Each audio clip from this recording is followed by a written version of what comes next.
Hey besties, how do you like my new look?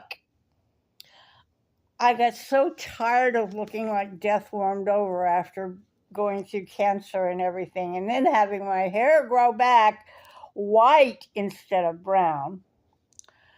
And so I finally decided to do something about it. And although my hair was a slightly lighter shade of brown before, um, this was the only brown that they had at the store when I got it.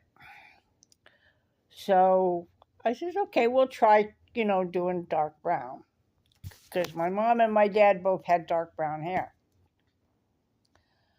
And I really like how it turned out.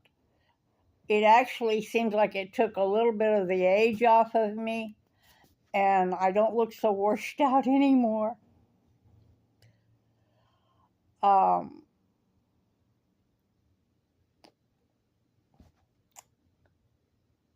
This has been one of the stormiest springs, and going into summer, and it's still that way.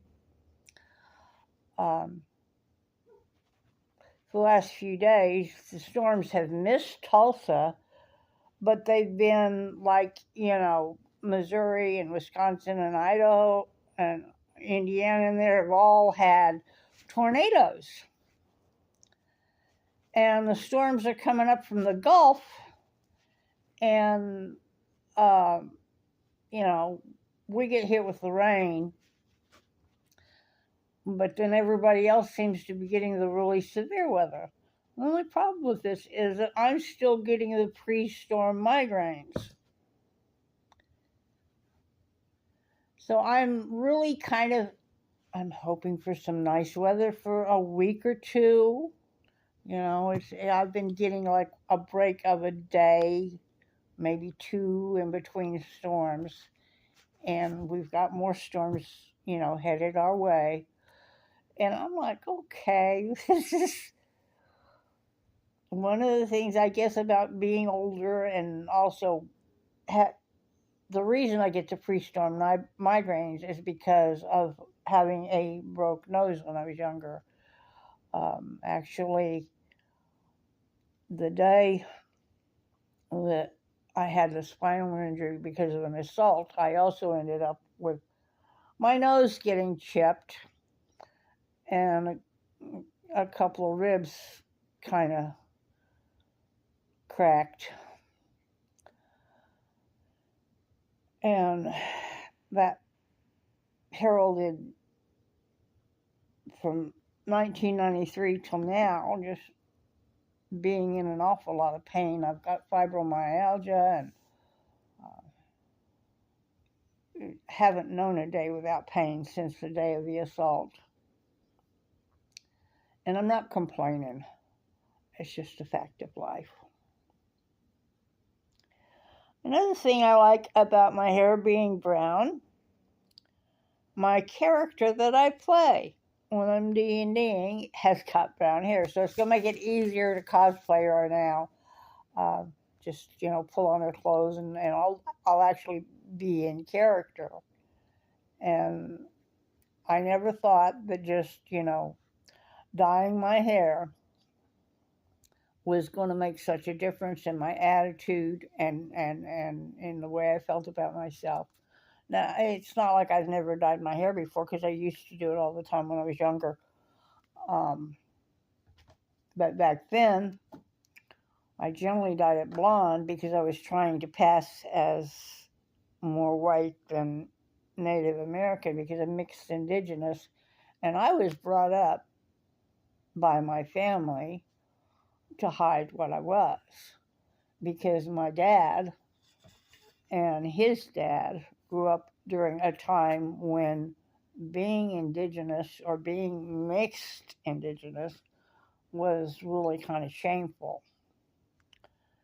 And it's real interesting how things have changed, and it's becoming less shameful to be what you are. But the problem is that now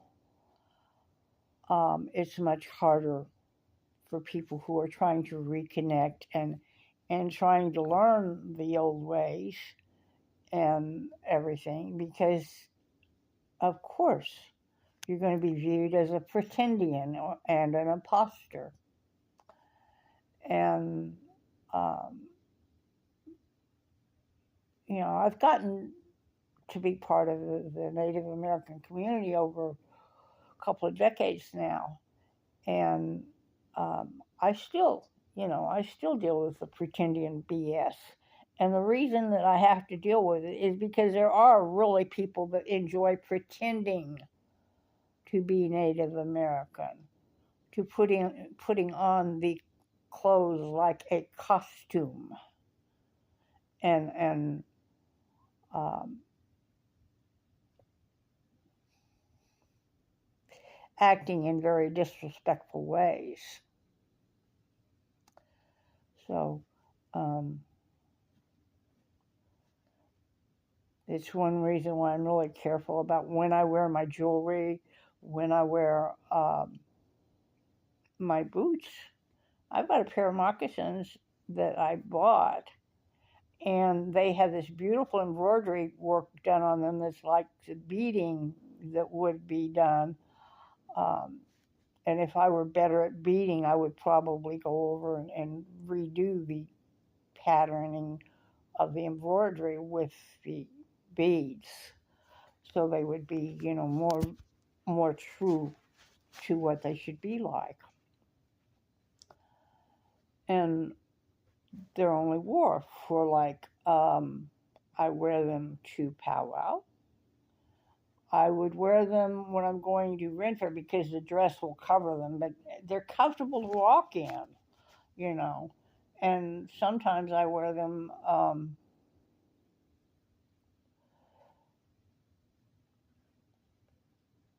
over like leggings on days when I just really don't want to have to hide the fact that I'm mixed indigenous, and I'm doing it in a way that's respectful.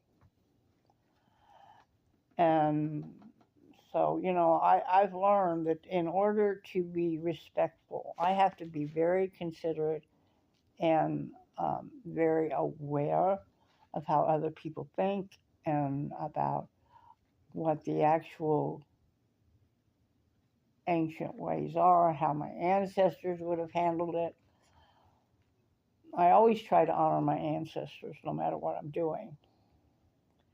I'm thinking about making a ribbon skirt for Grandma Maud's stall.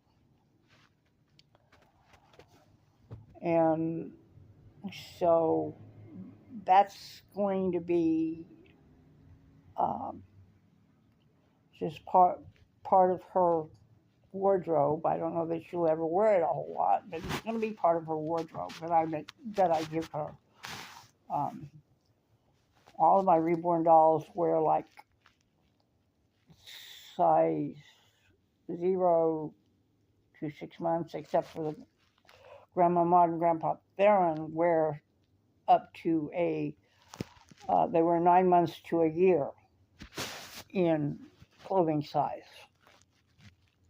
So, and I've got clothes that will fit them, but I want to make special outfits for each of them.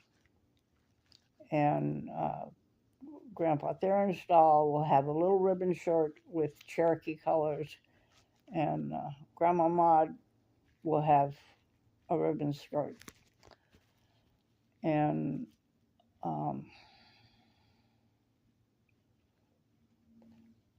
a little blouse to go with it. That's down the road after I get the blankets done and after I get their hair rooted and everything, and I'm ready to show them off. But anyway, I just thought I'd check in and let you see my new look. And let me know, is it too dark? Of course, it's going to fade out some because this is just, I did this yesterday.